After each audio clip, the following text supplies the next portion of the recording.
Welcome to another episode of the Go with John Show. I'm very excited to have with us in the studio Nancy Willson. Do you go by Nancy Willson or do you go by Nancy Sorensen Willson? I go by Nancy Willson. Okay. The Sorensen is because I've grown up in this area and most people know me as Sorensen. So I still get referred to as Nancy Sorensen or Nancy Willson. Makes total sense, but I'm going to call you Nancy Willson That's today. exactly fine. Sounds great. So we're here today because so many people are asking me all the time, and I'm sure people ask you all the time, what is it like to be a realtor? And I give my perspective and I tell folks what I think, but I wanted to get a totally different viewpoint from someone else who is a female and has kids and came into the industry in a totally different way than I came into the industry. So how did you, can you tell us a little bit about how did you get interested in real estate and what were kind of the beginning stages in that? Yes. So I got into the business. My mother was a real estate agent, just like you, your mom. And I really got into it because I wanted to run my own business. I thought real estate was really fascinating and I wanted to help her. I thought she was working too hard. So what that did, I got my license when I was 18, went off to college, and then after college, then got into the business full time, full well knowing that that was what I was going to do. So I did work on summers. I worked with other agents in the office because I really wanted to see, was my mom crazy or is it just everybody crazy? And when I say crazy, I don't mean crazy. It's just that they work all the time. Right. And there was always interrupted vacations, interrupted meals, and I wanted to do things a little differently. So that's what got me into it. My husband married a realtor. My kids were born of a realtor. So it's really all I know. It's really all they know. This has not been a second career for me. So I know one of the things you asked me was, well, how do I juggle it all? Right. It's balance more than juggling. But my kids, I was a realtor first and built my life around that versus it being a second career or getting into it after I was married, already had kids. Right. So, but now when you went to college, you were dipping your toe into the industry during the summer break. So talk a little bit about that. Let's go to that for a second. Yes. So I would come home from breaks, take summer school, and then back then there weren't really teams. There weren't even really assistants. Right. But a lot of these agents obviously knew my mom because we were in this office. And I just said, I just want to kind of see how I want to shadow you. Right. I mean, apprenticing wasn't the right word. Right. And it was fascinating because I saw how there was no barrier between their personal life and their clients. Clients were friends and friends were clients. And so your databases were always the same. Their Christmas lists that I was gleaning were their friend list. Right. So that's what I did. Right. Yeah, it makes total sense. I think when we were talking offline before, you said that your friends thought you were crazy because they were doing other things with their summers. They were, so out of college, they would go out and go to Dewey Beach and on the weekends, and they were getting signing bonuses with their jobs, and here I was like shelling out checks, building my business, and no, I can't go to Dewey Beach because I work on the weekends. Right. I could go to football games, but I was getting up on Sunday mornings at like 6 and 7 a.m. because I had to work on Sundays. I wasn't having a leisurely trip home from Virginia Tech. That's where I went. And you know that we'll talk about that in a second, but there's a lot more to being a realtor than like just jumping in your car and running around and looking at houses. So when you say you got to get up on Sunday to get ready for the day, there is a lot of prep work that has to go into, taking a client around and all that. Yes. But let's talk about, so how many kids do you have? I have 4. And how old are your kids now? Now they are all teenagers. Right. So I've got like a 19-year-old, an 18-year-old, a 16-year-old, and a newly 13-year-old. Wow. But I had those 4 kids in 6 years. So there was I call it my 10-year period where, I was just working and having babies. And every time a client saw me, I was pregnant again. Right. So, that was an interesting season. Or decade. Yeah. Yeah. So how do you, or let me say, instead of how do you do it, what advice would you have for a person who has kids who wants to go into the real estate industry? How would you counsel them on how to manage the situation between business and having kids in the industry? Well, I think it's a lot to do with boundaries. We hear that word a lot. I think balance is a good word, but I think priorities is even more important. Like I said, I built my life around already being a real estate agent. So I already knew how to do that. And then all these other things started entering in and I just worked around it. So I do my schedule on Sundays. And this sounds really weird, but my business comes first, but my family is my priority. And the reason that might sound a little weird is that our business changes every day. We could plan on being with a client for 2 hours on a Monday morning, and then that gets canceled for whatever reason. The house sells or the client becomes unavailable. But the rocks and the priorities of my family, if I want to eat dinner with them that night, that's going to be my priority. Or if they have a game, that's not going to change. So they are my priority, but my business comes first, and they know that. Yeah, and it's funny, we have the same conversation in our house. You know, I've had to leave a lot of dinners. I've had to miss a lot of soccer games, and I really hate that. But I'm the breadwinner in our household, and by working, I am taking care of my family. The job is putting your family first. So but you do have to have balance, and you do have to have boundaries, which boundaries I think is a relatively new word in our industry in the last really 15, 20 years. I don't think, 25 years ago, I didn't hear a lot about work-life balance and having boundaries. It was just, you got to do what you got to do, and it is what it is. Yep, all the time. Yeah. We're working all the time. I will say the other thing, I have the conversation with my kids. I say, listen, I have these things that are priorities that I have for you, like I want to be at your game or I want to be at this performance. I said, but if something is so important to you that you need me to be there or you need me, you're going to have to communicate that with me. That's actually a life skill you're going to have anyway. But you're going to have to do that because this is my business and I love it. I go, and my husband is just as passionate about his career as I am. So we've tried to raise our kids not thinking that our careers and our business are interruptions or burdens, but yet we're grateful to be able to work and contribute and change people's lives in what we do. So we try to go into that and teach our kids that work is important. It's not an interruption. It's what you're doing in life. So I'm grateful that he has a similar work ethic as well, but it does mean we work a lot. Sure. You're passionate about it's part of who you are. Yep. Yeah, absolutely. So how do you establish boundaries between your work and your family? What are some of the things you do to keep the real estate separate from the family and the family separate from the real estate? Well, I do not talk about my business around my family. I don't talk about my clients. I don't talk about my transactions.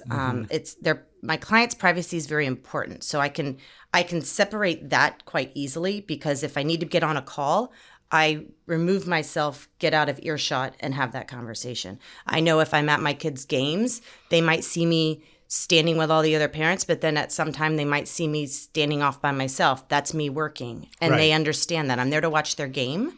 But I'm also got to be on call, and I'd rather be on call at the field than being in the office or whatever. I think it's interesting that my husband will run into friends a lot, and that now it's starting to happen with our kids, where they'll say, oh, Nancy helped us buy our house or helped us sell our house, and he has to just kind of nod and smile and say congratulations. It's the first time he's heard of that because it's my clients get to spread their news. It's not coming from me. It's going to be their story to tell. I'm just grateful that I got to be a part of it, and I do tell them that, but they still think we must talk about it at our house. So I do separate conversations and transactions. My kids also aren't allowed, if we vacation, which I know is another topic that we talked about, John, is they're not allowed to post any pictures while we're on our trip because I can't let anybody know that we're gone.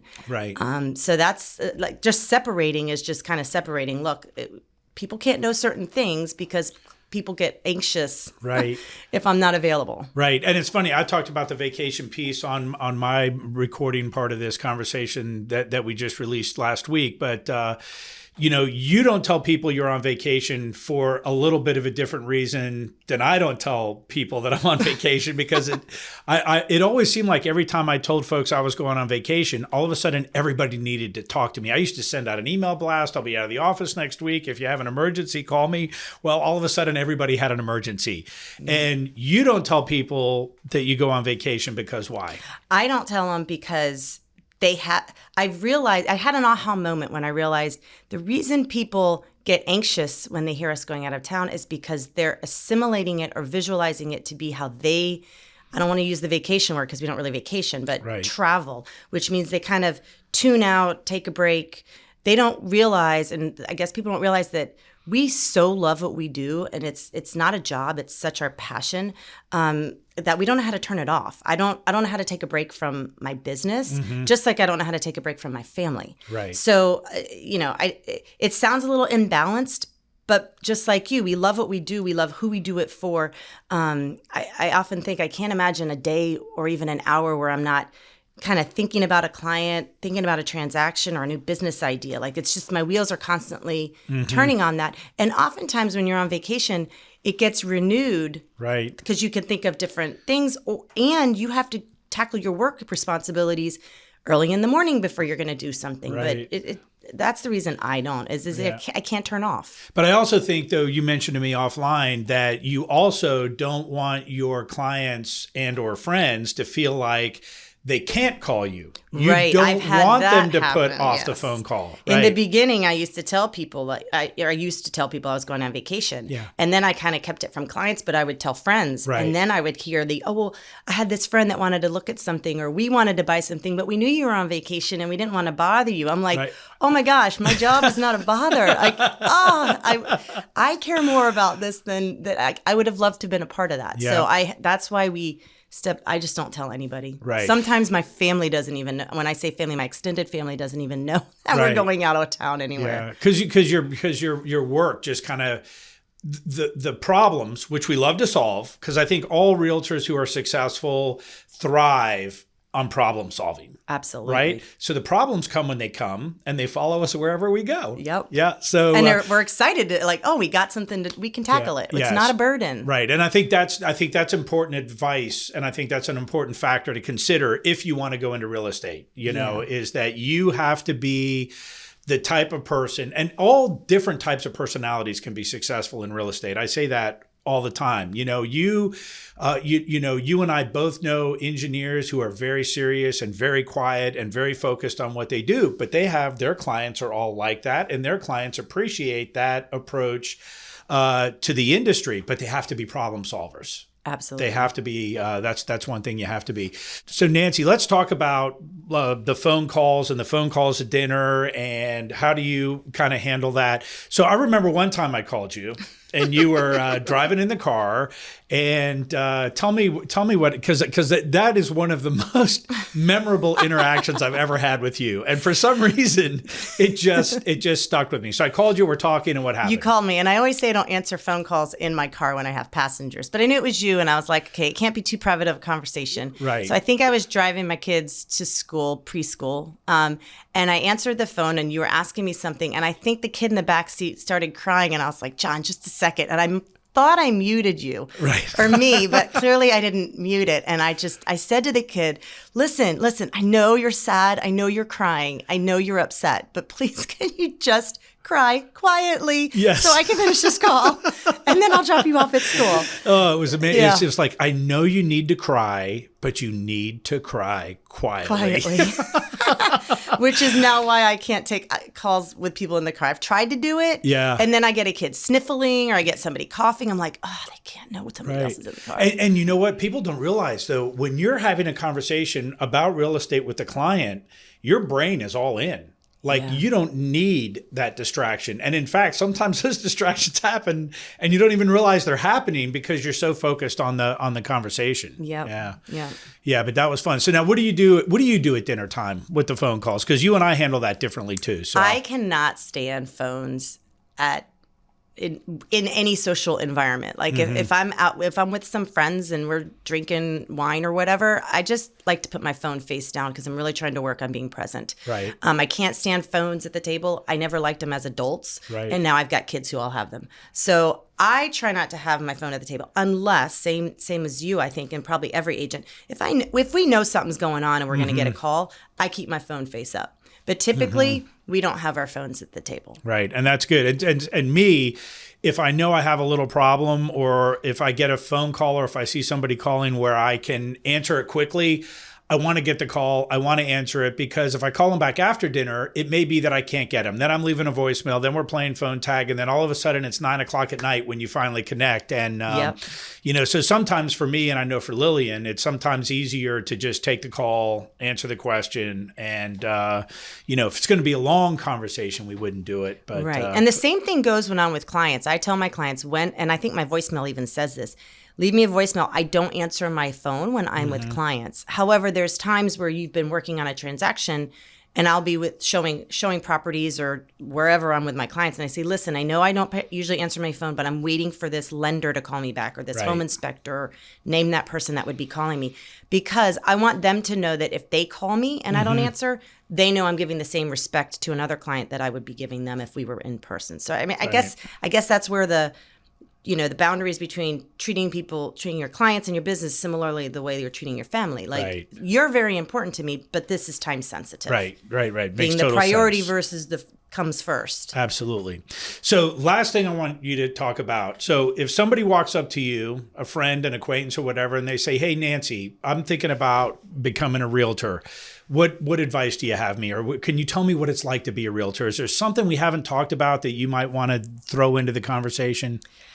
Man, I always feel like I'm the Debbie Downer because I try to be so realistic about it. Right. Where, again, people think that we just go out and look at houses and it's so fun. But we are problem solvers. We have to really delve into people's psyche and serve that. And you have to be a killer negotiator. Right. But more like a tiger but like win-win. So the things I love about this job are being able to help people. Right. I love negotiating. That's my favorite part. But I love seeing how people use and live in their space and then helping them get to the next space. Right. And I think you've talked about this in some of your other podcasts where people envision how they're living in their house now. We're launching them to the next chapter, which could be different, and we get to take all this experience that we have with other clients to help serve them. And I think that's what is experience and wisdom from doing the business for so long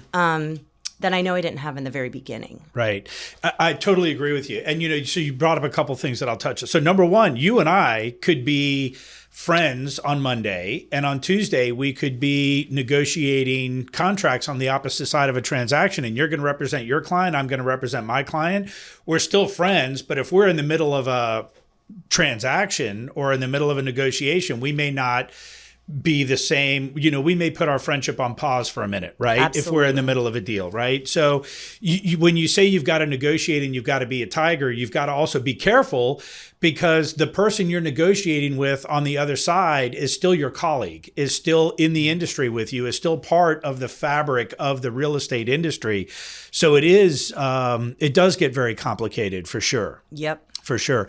And I really like what you said about, helping people get to the next level. So many times I meet people, and especially in the new home industry, where they're trying to design a new home for the next chapter of their life, and they're designing it with their current life in mind and knocking them out of their comfort zone and saying, hey, wait a minute, your kids are 15 now. They're going to be going to college. And then they always say, I hope. Yeah. That's all good advice. So Nancy, anything you want to say in closing? I don't have any. I think I've exhausted it all. You did great. John. Awesome. Well, listen, thank you for coming in, and really appreciate your insight. And I hope people listening to this will not only get some insight to who you are and how you run your business.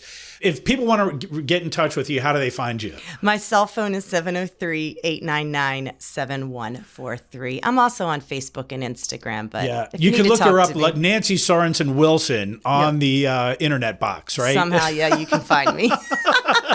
All right, Nancy, thanks for coming in. So we're going to take a quick break. And when we come back, we are going to hear from Rachel Foster, and we're going to get her feedback. And she's our manager in our office, and she works with lots and lots of agents. And Rachel is going to have her insight in what it is like to be an agent. So hopefully between episode part 1, where we spoke with Lillian and I gave my feedback, and Nancy and Rachel, anybody who wants to be a realtor who listens to these 2 episodes will have some really, really, really, really good insight on what it is to be a real estate professional. So thank you, Nancy. Absolutely. Thanks for having me. Absolutely. I'm John Jorgensen, and if you want to learn more about buying a home or selling your existing home, contact us through the show. We work with an incredible network of professionals who can help you get through the process smoothly. Again, that's gowithjohn.com.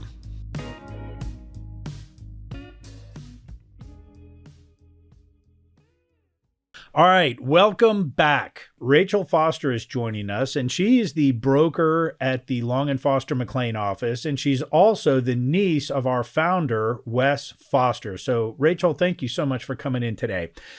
So, Rachel is going to chat with us about her view of what it is like to be a realtor. We're trying to give folks some real insight into what the experience is. So Rachel, can you tell us a little bit about how you got started in real estate and what were your early days like? So I was an assistant superintendent with a school district in Philadelphia when my brother called and asked if I wanted to get into real estate, and my first answer was no. It didn't take very long for me to realize that it was something that I did want to get into. It meant moving closer to family. It meant being part of a business that my uncle had given his life to, and it felt right to get involved. And then early days in real estate for me, I think, was once I made the decision to make the move. It was interesting because I didn't know anybody in the DMV. Except my brother, my cousin, and my uncle, and they don't give you business. You have to figure it out on your own. So it really was a matter for me of figuring out where I fit, figuring out where I could find my people. And now when I train agents, that's what I say to them. I'm like, go deeper with fewer people. Find your tribe, for want of a better word, and really do life with them. And so that's, for a while, I just had to figure out what that might look like for me. And I joined some meetup groups and joined a church and found my tribe and just really started. I wasn't salesy. I wasn't, overtly trying to get them to use me. I just did life with them, talked to them about, I got to know them as a person, and they knew what I did for a living. And so when they were ready to sell or buy, they just picked up the phone and called me. And I was able to serve them. And that was exactly what I was looking for in a profession, was being able to be of service to other people. And so it naturally flowed from that. You seem to have a unique perspective on real estate. You almost let people come to you through forming relationships with the person first. Can you expand on that? It's not normal, the way I approached it. And it's interesting. I was trained when I first got into real estate in a program called Ninja Selling that was developed out in Colorado. And it fits perfectly with doing it this way, because I don't like the hard sell. I don't like the idea of always be closing. And so the way I was trained is the way that I train my agents. The woman who runs our education department for the company called me once and she said, "Hey, will you do a class on real estate for introverts?" And I said, "Yeah, I can do that," because that's what I had to do, was figure out, as a person who is introverted, how to function in a world of extroverts and salespeople. And this was the way I figured it out, and it worked for me. So even with finding your own way to do real estate, did you come across any challenges that made you say to yourself, this is not what I expected? I can think of several challenging instances, and a lot of it I would attribute back to this whole introversion, for me, because, for instance, one way that you can build a database of potential clients is to do open houses. If you don't know people, you cover open houses for existing agents who have a lot of listings. And I did that. And I will never forget a Sunday that I did that for an agent in this office. And a couple came in and I met them at the door. I greeted them. I, did what you usually do. And they were completely closed off to interacting with me at all.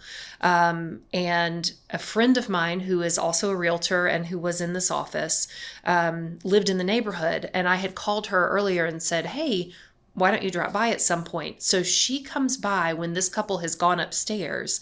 And when they come downstairs, I introduce them to each other and I say, she lives in the neighborhood. She can probably answer some of your questions. And their personality, like everything about their demeanor changed with her. And I thought, just observing it, I thought, So I think my takeaway from that and other experiences in open houses is that because I am an introvert, open houses are more difficult. They're not impossible ways for me to pick up people, but they are more difficult. So that was a challenge. I remember driving home on a Sunday and my brother, who is my boss's boss's boss, called me just to check in and see. He asked me, are you doing this? Are you doing that? Are you doing this other thing? And I'm like, yeah, I'm doing all of those things. But if you're going to build the business organically, the way I described, it takes time. And so I think the challenge there is you don't get paid till you get to the closing table. So it's, any driving around you do, any marketing, any photographs, all of that comes out of your pocket until you get to the closing table and you actually make money. And so any version of this job that leads with, hey, it's going to take some time, is a difficult thing to do. You have to, I don't think, unless you already have people lined up ready to buy from you, I don't think that you should step into this business unless you have 3 to 6 months worth of reserves that you can rely on to get you over the hump. Switching gears a little bit, I wanted to ask you about work-life balance. It's something that everyone I've talked to mentions. How do you handle it, and what do you suggest for other folks out there that may be considering going into real estate? It seems everyone has their own way of going about it. So at this point, I don't sell any longer. I run 3 offices, and it is vital to me that I do whatever it takes to make sure that my agents have balance in their lives, that they have lives that don't just exist of doing this business, because it leads to burnout. I don't know that most people outside of real estate understand exactly how available we're expected to be 24/7. But it is so important to me that I help my agents get there as close to there as they can be. And I start by trying to set the example myself. When I was selling, and now what everybody, my clients and my agents know, is that there is a certain time in the evening that my phone goes on Do Not Disturb. If you have an emergency, there is a way to reach me. And I said this to my clients too when I was selling. This is how you reach me. But if it's not an emergency, I will get back to you at this time in the morning. And I feel like if you set expectations with people and you hold to the things that you say, that is one way that you can get work-life balance. But I can tell you that we take calls on Christmas Day. We take calls on, at Thanksgiving. We may be at a funeral or at a wedding, or and the phone. Hopefully, we have been smart enough and wise enough to turn the ringer off. But the phone is going to continue to go on, because it's not one person or one couple that has expectations of your time.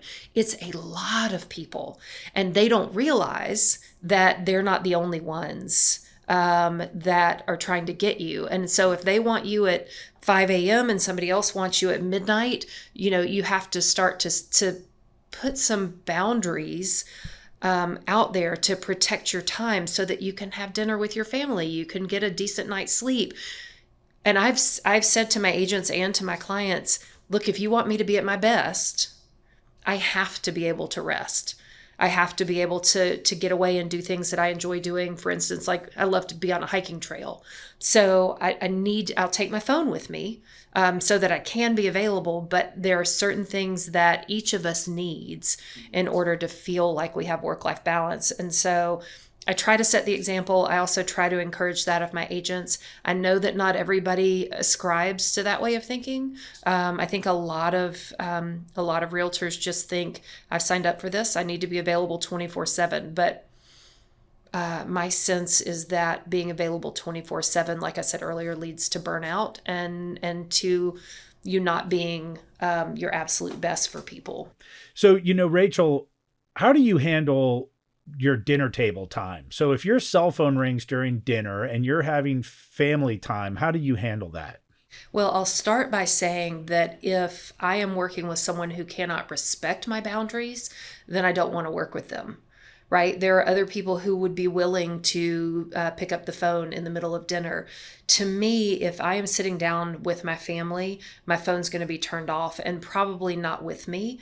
Sometimes it just happens to be with me, but I think face down and turned off is so important, because if we're not looking our family in the eye, or, our friends or whomever we're out with, if we're not present with them, we're going to lose the relationships that allow for work-life balance and that make us whole people.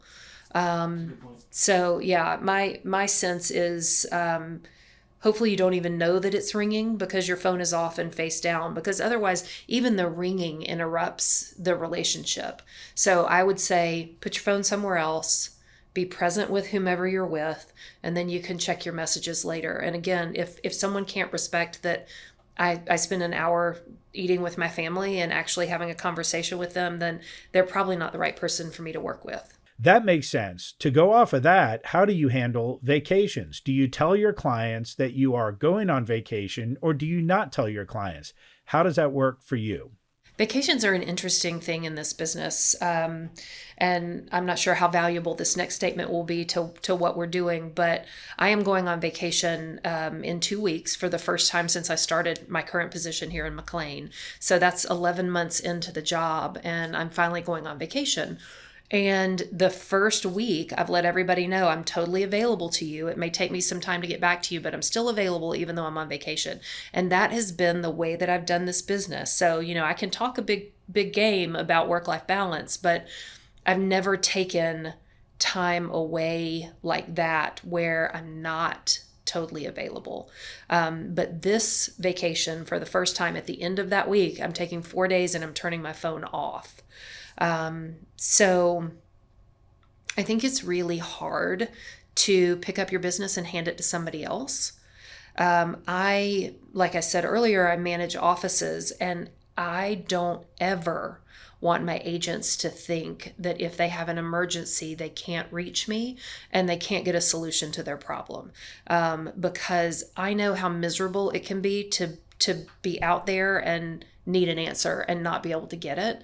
So I want to make sure that every agent that I work with, that every client that we have has exactly what they need. But I also recognize that, sometimes it's okay to go away and relax. So I need to set a better example for my agents of that as well, because there are plenty of people to cover for us. It is difficult, but there are other brokers. We have a sales manager that can help cover for me, and then there are other agents. And I've encouraged agents from the very beginning. When I start working with new people, I say, look, you don't fully understand this yet because you don't have clients yet, but you need to find somebody that you know and trust in this office.